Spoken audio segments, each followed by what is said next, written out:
ኤለን ማስክ ከተራ ልጅነት ወደ ዓለም ሀብታምነት የደረሰበት አስደናቂ ጉዞ። በዓለም ላይ በጣም ሀብታም ከሆኑ ሰዎች አንዱ ወደ ማርስ ለመላክ የሚያልም በኤሌክትሪክ መኪኖች የመኪና ኢንዱስትሪን የቀየረና የዘመናዊ ቴክኖሎጂ ታሪክ ትልቅ ለውጥ ያመጣ ሰው። ነገር ግን እሱ ሁልጊዜ ሀብታም ነበር አይደለም። በልጅነቱ ብዙ ጊዜ ይገፋ ነበር። ብቻውን ይቆይም ነበር። ብዙ ሰዎች አይሳካለትም ይሉት ነበር። ዛሬ ግን ዓለምን የሚቀይሩ ኩባንያዎችን ይመራል። ታዲያ ይህን ሁሉ እንዴት አደረገ? ዛሬ ይህንን ሙሉ ታሪክ እናያለን። ስለዚህ ቪዲዮውን እስከ መጨረሻው ተከታተሉት። ምክንያቱም በመጨረሻ ከኤለን ማስክ ሕይወት የምንማራቸውን በጣም አስፈላጊ ትምህርቶችን እንካፈላለን። ኤለን ማስክ በ1971 በደቡብ አፍሪካ ፕሪቶሪያ ተወለደ። ከትንሽነቱ ጀምሮ ከሌሎች ልጆች የተለየ ነበር። እግር ኳስ ከመጫወት ይልቅ መጽሐፍ ማንበብ ይወድ ነበር። አንዳንድ ቀን ከ10 ሰዓት በላይ ያነብ ነበር።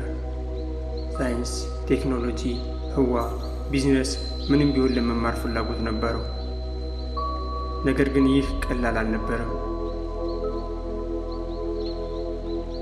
በትምህርት ቤት ልጆች ይሳለቁበት ነበር። አንዳንድ ጊዜ እስከ መደብደብ ይደርስ ነበር። አንድ ጊዜ በጣም ክፉኛ ተደብድቦ ወደ ሆስፒታል መወሰዱ ይነገራል። ብዙ ሰዎች በዚያን ጊዜ ተስፋ ይቆርጡ ነበር። ነገር ግን ኤለን ማስክ አልተወም። ኤለን የ12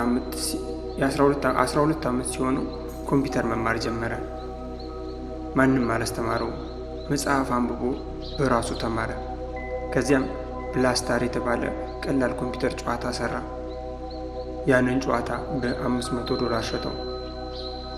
ይህንን $500 ብዙ ገንዘብ ስለሆነ ሳይሆን በእውቀት ገንዘብ ማግኘት ትችላለህ የሚለውን ትልቅ ትምህርት ሰጠው። እሱም ይህንን መርህ ዕድሜውን ሙሉ ተከተለ። ትልቅ ህልምን ለመከተል አገሩን ተወ። ኤለን ማስክ በደቡብ አፍሪካ እያደገ ሳለ አንድ ነገር በግልጽ ያውቅ ነበረ። ዓለምን የሚቀይር ነገር መስራት እፈልጋለሁ አለ። ነገር ግን ይህንን ህልም በደቡብ አፍሪካ ማሳካት እጅግ ከባድ እንደሚሆን ተረዳ። ስለዚህ 17 ዓመቱ ሲሆን ወደ ካናዳ ሄደ። እዚያ ግን ህይወቱ ቀላል አልነበረም። የሚኖርበት ቤት ለመክፈል የተለያዩ ስራዎችን ይሰራ ነበረ። እርሻ ስራ፣ ፋብሪካ ውስጥ ስራ። በገንዘብ ብዙ ጊዜ ይቸገር ነበር። ነገር ግን አንድ ነገር ፈጽሞ አልተውም፣ መማር። በአሜሪካ የተጀመረው ለውጥ ከካናዳ በኋላ ወደ አሜሪካ ሄደ። እዚያ ዩኒቨርሲቲ ገባ። ፊዚክስ ኤንድ ኢኮኖሚክስ ተማረ። ከዚያ በኋላ በታዋቂው ዩኒቨርሲቲ የዶክተሬት ትምህርት ለመጀመር እድል አገኘ። ነገር ግን አንድ ቀን በጣም ከባድ ውሳኔ ያደረገ። ትምህርቱን አቋረጠ። ምክንያቱም የኢንተርኔት ዘመን እየመጣ ነው፣ አሁን ካልጀመርኩ እድሉን አጣዋለሁ ብሎ አመነ።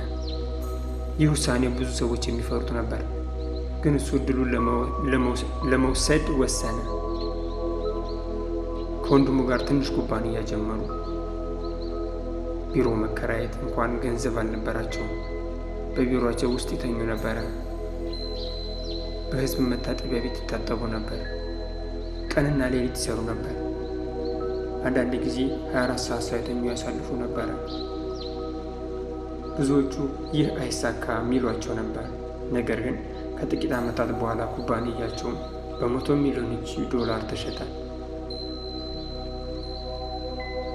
ብዙ ሰዎች በዚህ ደረጃ ጡረታ ይወጡ ነበር ማለትም።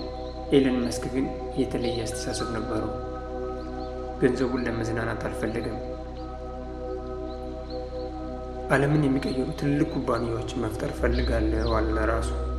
እናም ያገኘውን ገንዘብ እንደገና በአዲስ ሀሳቦች ላይ አዋለ።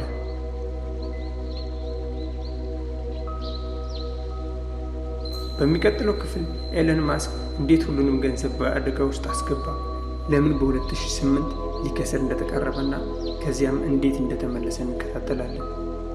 አብራችሁን ቆዩ።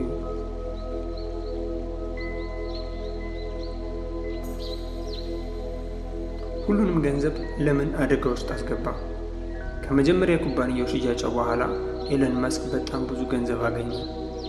ብዙ ሰዎች በዚያ ደረጃ ትልቅ ቤት ይገዙ ነበር፣ ውድ መኪና ይይዙ ነበር፣ የተቀየረው ሕይወታቸውን በምቾት ያሳልፉ ነበረ። ኤለን ግን የተለየ ውሳኔ አደረገ። እሱም እንዲህ አለ፣ ገንዘብ በባንክ ውስጥ ብቻ እንዲቀመጥ አልፈለገም። ዓለምን የሚቀይሩ ሀሳቦች ላይ እንዲሰራ ፈልጋለሁ አለ። ከዚያም 3 ትልልቅ ዓላማዎችን መረጠ። የመስመር ላይ ክፍያን ማሻሻል፣ የኤሌክትሪክ መኪናዎችን ማስፋፋት፣ የህዋ ጉዞን ርካሽ ማድረግ፣ ማለትም ሁሉም ሰው እንዲዳረሰው ማለት ነው። ብዙ ሰዎች ይህን ሲሰሙ ሳቁበት። የግሉ ኩባንያው ሮኬት ሊያመጥቅ ይችላልን? ይህ አይቻልም። ሰዎች ኤሌክትሪክ መኪና አይገዙም፣ ሁሉንም ገንዘብን ታጣለህ አሉት። ነገር ግን እሱ አልተወም ነበር። በ2008 በጣም ከባዱ ዓመት ነበረ። ኤለን በ2008 ከባዱ ዓመት የሮኬት ሙከራዎች በተደጋጋሚ ከሽፉበት ነበረ። እያንዳንዱ ሙከራ በ10 ሚሊዮኖች ዶላር ይቆጠር ነበር። አንድ ሮኬት በሰከንዶች ውስጥ ይፈነዳል። ሌላውም እንዲሁ። ሶስተኛውም አልተሳካም። በተመሳሳይ ጊዜ የኤሌክትሪክ መኪና ኩባንያውም በገንዘብ ችግር ውስጥ ገባ። ባንኮች ገንዘብ ሊያበድሩት አልፈለጉም። ኢንቨስተሮችን ፈሩ። ብዙ ጋዜጦች የኤለን ማስክ መጨረሻ ተቃርበዋል ብሎ ጻፉ። በዛን ጊዜ ኤለን መስክ የቀረው ገንዘብ እጅግ በጣም ትንሽ ነበረ። ኢቨን እንኳን ለመኖር ከጓደኞቹ እንዲረዱት ጠይቋል። ማንኛቸውም ሰው በዚህ ጊዜ ተሸነፍኩ ሊል ይችል ነበር። እሱ ግን አንድ ነገር አለ፣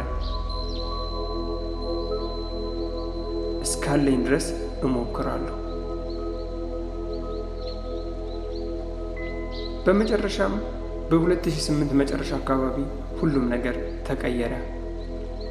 የ4ኛው የሮኬት ሙከራ ተሳካለት። ይህ ለኩባንያው እጅግ ትልቅ ድል ነበረ። ከዚህ በኋላ ትልቅ ውል ተገኘ እና ኩባንያውን መቀጠል ቻለ።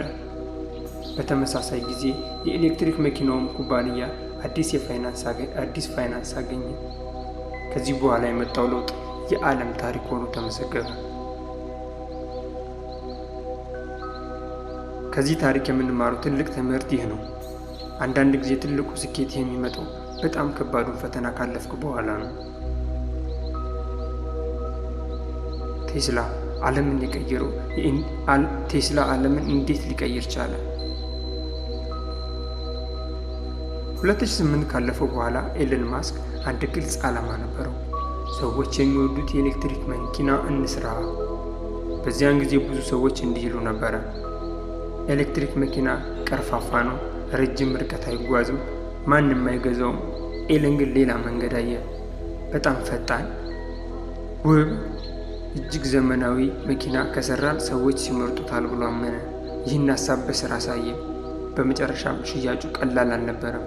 ብዙ ሰዎች አልተቀበሉትም። ነገር ግን ኩባንያው ቴክኖሎጂውን ማሻሻሉን ቀጠለ። ቀስ በቀስ ዓለምን መቀየር ጀመረ። ዛሬ ከብዙ ትልልቅ የመኪና ኩባንያዎች የኤሌክትሪክ መኪና መስራት ዋና እቅዳቸው ሆኗል። ብዙ ሰዎች ኤለን መስክን ሲጠይቁት ለምን ሮኬት ትሰራለህ ይሉታል። እሱ ደግሞ እንዲህ ይላል፣ ሰዎች ከአንድ ፕላኔት ብቻ ተወስነው መኖር የለባቸውም። ይህ ቀላል ሀሳብ አይደለም። ብዙ ባለሙያዎች እንኳን አይቻልም ብለው ነበረ።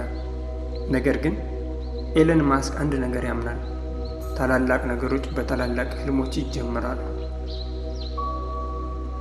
ከኤለን መስክ ህይወት የምንማራቸው 10 ትምህርቶች። አንደኛ፣ ትልቅ ህልም ይኖራል። ሰዎች የሚስቁበት ህልም ብዙ ጊዜ ታላቅ ይሆናል። ሁለተኛ፣ በየቀኑ ተማር። እውቀት ማንም ሊሰርቅ የማይችለው ሀብት ነው። ሶስተኛ፣ ከስህተት አትፍራ። ስህተት የመማሪያ ክፍል ነው። አራተኛ፣ ጠንክረህ ስራ። ብዙ ሰዎች 40 ሰዓት በሳምንት ይሰራሉ። አንተ 80 ሰዓት ከሰራህ በፍጥነት ልትገፋ ትችላለህ። አምስተኛ፣ ችግርን ፍታ። ሰዎች የሚከፍሉህ ለፈታው ችግር ነው። ስድስተኛ፣ አደጋን በጥንቃቄ ተቀበል። አንዳንድ ጊዜ እድገት ያለ አደጋ አይመጣም።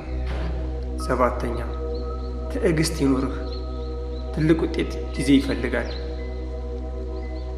8ኛ ሰዎች ሲጠራጠሩህ አትቁም። ብዙ የተሳካላቸው ሰዎች መጀመሪያ ተጠራጥረዋል። 9ኛ ገንዘብ ብቻ አትከተል።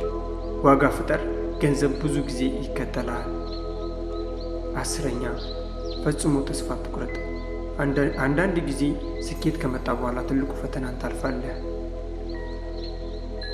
በመጨረሻም ውድ የሜሎና ሚዲያ ተከታታዮች፣ የኤለን መስክ ታሪክ የአንድ ሀብታም ሰው ታሪክ ብቻ አይደለም። የህልም፣ የጽናት፣ የትዕግስትና ከውድቀት በኋላ ዳግም የመነሳት ታሪክ ነው።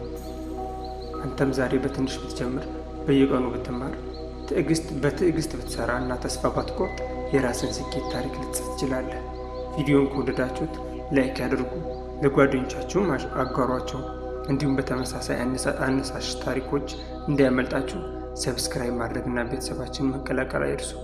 ስለተከታተላችሁን አመሰግናለሁ።